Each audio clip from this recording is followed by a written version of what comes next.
안녕하세요. 저는 서울과 도쿄에서 음악 프로듀서 그리고 보컬 레슨 등을 하고 있는 음악 커뮤니케이터 가치입니다. 오늘은 하이브가 미국에서 현지화 걸그룹을 만드는 프로젝트인 더 데뷔 드림 아카데미의 리뷰인데요. 이게 뭐 어디 채널에서 방송되고 있다는 정보는 없거든요. 온라인 플랫폼인 유튜브랑 위버스 그리고 일본 아베마 TV에만 나가는 것 같거든요.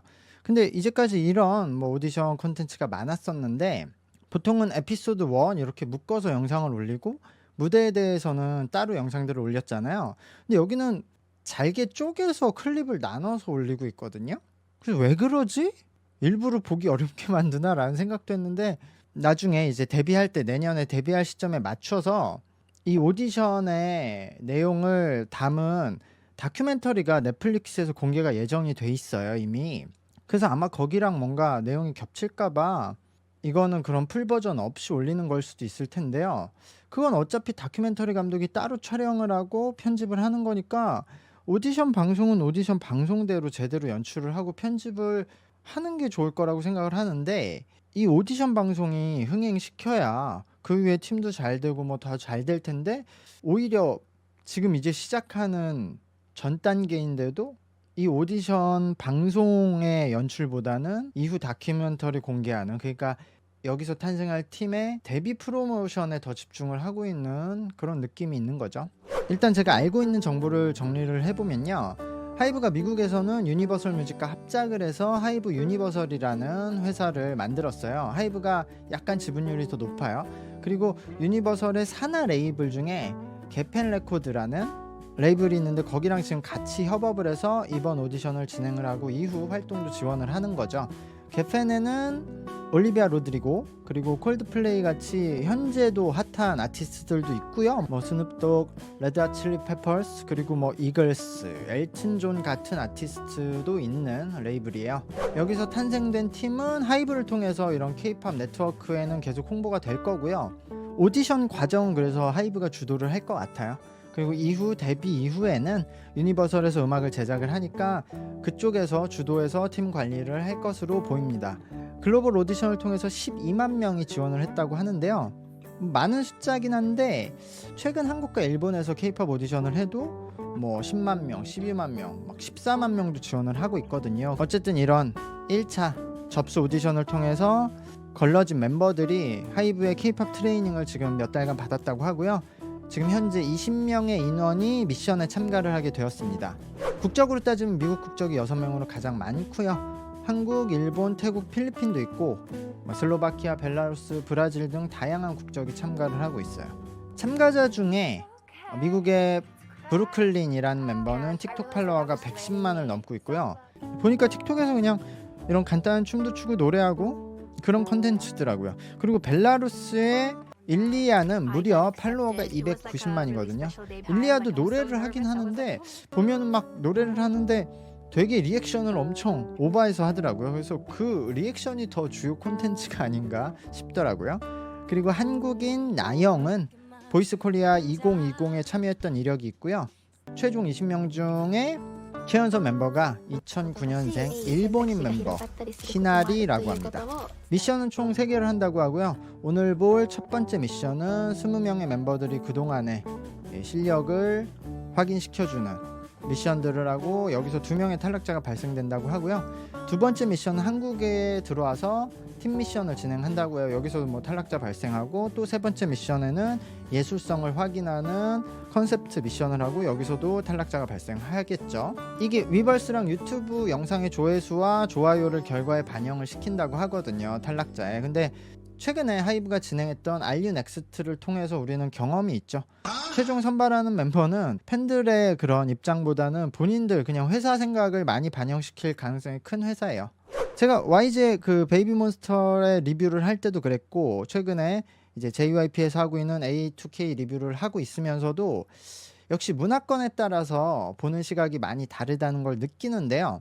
이 방송도 저는 미국의 현지화 걸그룹이라고 해서 그들의 뭐 서양의 시각을 좀 해석하려고 하기보다는 제가 이제까지 케이팝 안에서 경험한 시각으로 리뷰를 하도록 하겠습니다. 오늘 미션에서는 댄스 2팀 그리고 보컬 2팀으로 나눠서 무대를 한다고 하는데요. 먼저 댄스 A팀이 블랙핑크의 핑크 베놈을 합니다. この番組は 같이 같이 같이 같이 の提供でお送りします。 아 이건 그냥 춤만 추네요. 아 근데 뮤비처럼 아예 찍어서 아 이러면 제대로 볼 수가 없는데.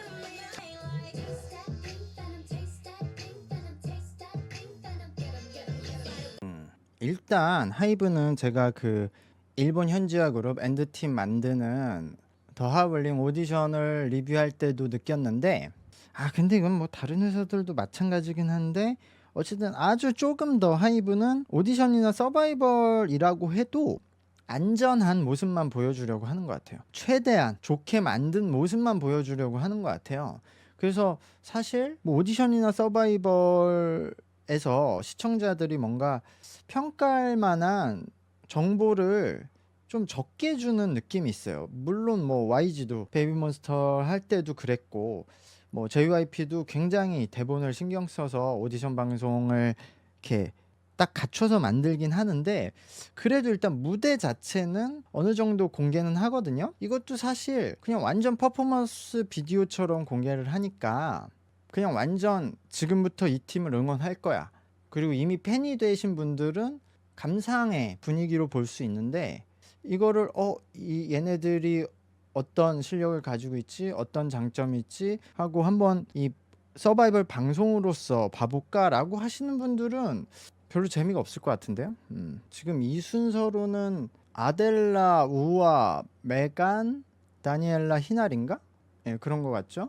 저는 여기서는 그래서 이렇게 퍼포먼스형 비디오로 보여주면 그냥 파트 좋은 애가 더 잘 보일 수밖에 없어요. 그렇게 카메라 연출을 했으니까. 그래서 메간과 다니엘라 두 명이 돋보였죠. 특히 저는 메간의 약간 저 여유이씨 타는 리듬이 좋았고 나머지 분들은 잘 안 보였는데 우아가 춤을 많이 연습하고 힘이 있는 팝을 보여줬는데요. 다만 너무 힘이 들어가 있어요. 이거는 좀 정리되면 좋을 것 같고 이런 영상을 보고 뭐 누가 잘했네 못했네 시청자들은 판단 못할 것 같은데. 다음 댄스 B팀은 뉴진스의 OMG를 합니다. 아 근데 댄스 라인이 너무 달라. 얘들은 락을 잘 안 거네. 메이가 제일 잘하는 것 같은데. 이 친구가 잠깐만 이 친구가 에지렐라인가?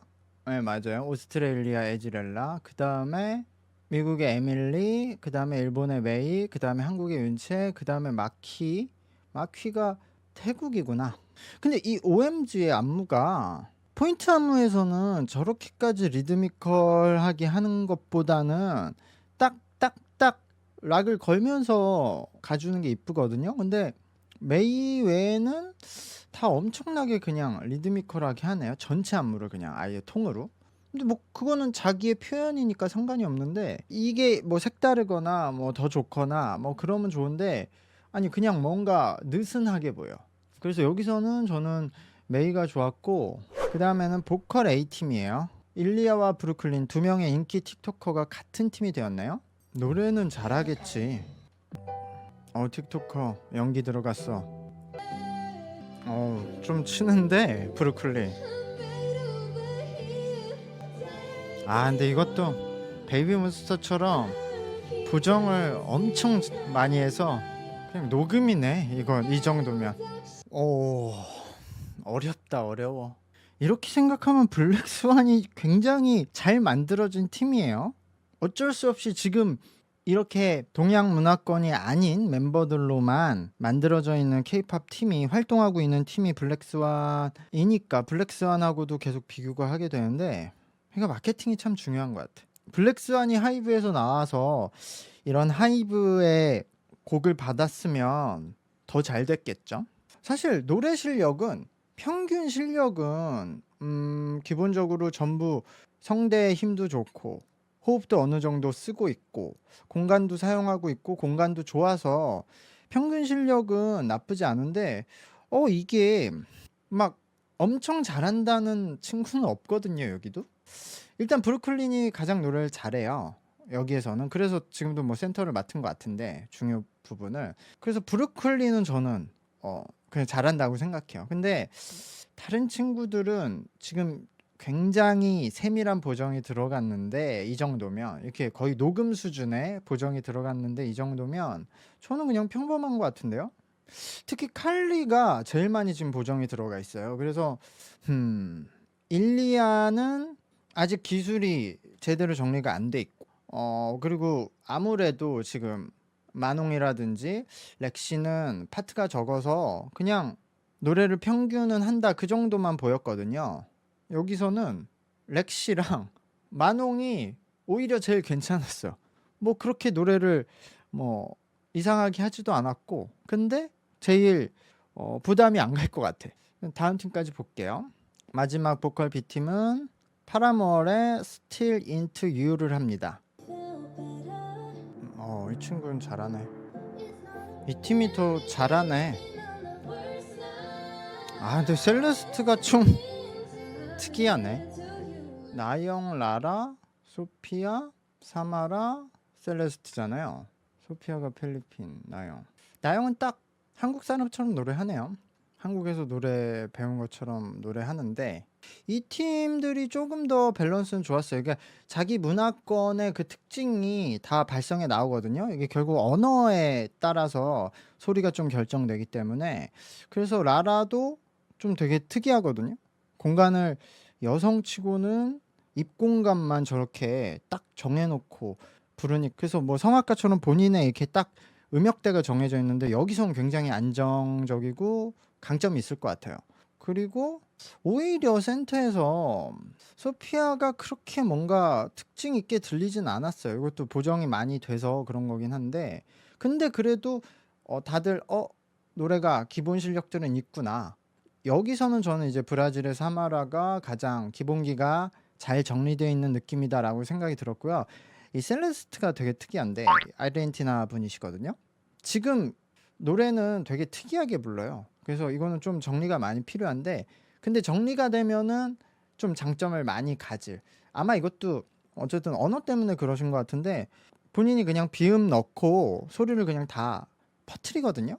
근데 이거는 조금 공간을 잡고 모으는 연습을 하면은 저 정도 지금 퍼뜨리는데 저렇게 소리가 나면은 이거는 뭐 고음역에서 좀 강점을 발휘할 수 있다라고 생각이 들어요. 근데 이거 이런 식으로 보여주고 탈락자 발표 그건 큰 의미가 없을 것 같아요. 저는 지금 그냥 봐서는 이 팀에서는 그래서 셀레스트랑 사마라 이 두 분이 장점이 있었고요. 여기서는 이거 진짜 그냥 제 감각으로 말씀드리면 저는 사실 일리아랑 브루클린은 제가 봤을 땐 너무 좀 아직은 부담스러워요. 이 뭔가 연기하는 느낌이 너무 많이 나. 자연스러운 느낌이 덜 들어요. 저분들은 자연스러운 표현일 수도 있어요. 근데 워낙 이 동양 문화권에 있는 제가 보는 것과 서양 문화권의 기본적인 제스처가 좀 다르잖아요. 폭이. 그래서 제가 봤을 때는 약간 그렇고 그래서 그냥 아까 말씀드렸듯이 덤덤하게 불렀던 양 쪽에 있는 분이 더 괜찮았다고 하는 거거든요. 이 마논과 렉시가 일단 여기서는 렉시 어쨌든 렉시가 지금 비주얼로선 저는 셀레스트랑 렉시가 가장 좋지 않나라고 생각이 들어요. 여기서는 메이저 사실 여기서 윤채랑 마퀴도 괜찮을 것 같아요. 일단 그리고 사실 이 팀들이 뭐 그냥 캐릭터는 괜찮거든요. 다 에밀리나 에즈렐라도 여기서는 아까 말씀드렸듯이 메간과 다니엘라 이렇게 좋았던 것 같아요. 근데 어쨌든 전체적으로 본 소감은 A2K랑 비교하면 멤버들의 뭐 비주얼 캐릭터, 보컬, 댄스 능력은 뭐 비슷한 것 같아요. 이 멤버들이 A2K에 나가고 A2K 멤버들이 여기에 나왔어도 저는 거의 비슷한 느낌이었을 것 같아요. 근데 이런 방송 컨셉에 따라서 다르게 보이는 거지 비슷한 수준인 것 같고 어쨌든 A2K도 보고 이 더 데뷔까지 본 입장에서는 서양 문화권에 있는 친구들을 모아서 K-팝 음악을 시킨다는 게 정말 좀 어려운 일이고 거기서 뭔가 좋은 그림을 만들어내려면 굉장히 오랜 시간이 필요할 것 같아요. 지금 이제 시작을 해서 오랜 시간이 필요할 것 같은데 뭐 굳이 그럴 필요 있나라고 생각하진 않아요. 이런 서양인들이 지금 서양에서 하고 있는 뭐 팝, 록 이런 음악들은 다 그냥 자연스럽게 할 수 있으니까 이런 케이팝 장르도 뭔가 몇 세대에 걸쳐서 적응이 돼서 되게 잘 소화하는 팀들이 나온다면 그것도 굉장히 색다르고 좋을 것 같은데요. 일단 지금은 그 시작이니까 우리가 시작을 보고 있는 거니까 약간 비교가 되고 어색한 구석들이 있는데 그래도 그런 것들을 좀 감안하면서 보면서 응원을 하면은 나중에 좋은 결과 우리가 볼 수 있지 않을까라고도 기대를 해봅니다. 어쨌든 방송 여기까지 하고요. 저는 또 미션 2가 나오면은 그때 리뷰를 해볼게요. 이게 뭐 한 달 텀으로 나올 것 같긴 한데 구독과 좋아요 부탁드리고요. 그럼 안녕.